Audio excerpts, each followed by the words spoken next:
ফরিদপুরের মধুখালীতে দুই ভাই হত্যার ঘটনায় ক্ষুব্ধ জনতার সাথে পুলিশের সংঘর্ষ হয়েছে। সড়ক থেকে বিক্ষুব্ধদের সরাতে গেলে তৈরি হয় উত্তেজনা।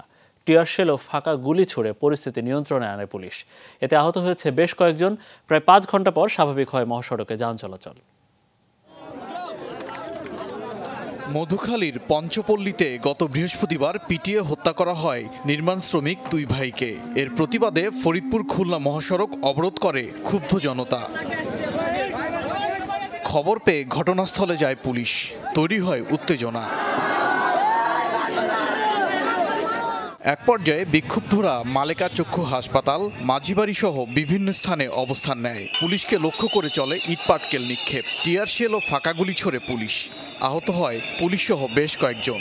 কোনো বিশেষ গোষ্ঠী যাতে এই হত্যাকাণ্ডকে কেন্দ্র করে দ্বিতীয়বার অন্য কোনো নৈরাজ্য সৃষ্টি করতে না পারে সে বিষয়ে আপনারা আপনাদের সামনে এই সকল লোকের সামনে এই বিষয়গুলো তুলে ধরেন। পরে মোতায়েন করা হয় অতিরিক্ত পুলিশ। সরে যায় ক্ষুব্ধ জনতা। এখানে আমাদের কাছে কিছু ক্লু আছে, এভিডেন্স আছে। যে এভিডেন্স যার সাথে রিলেট করবে তাকে সেই মামলায় দেওয়া হবে। হয়তো কেউ 2 মামলায় যাবে, কেউ 1 মামলায় যাবে।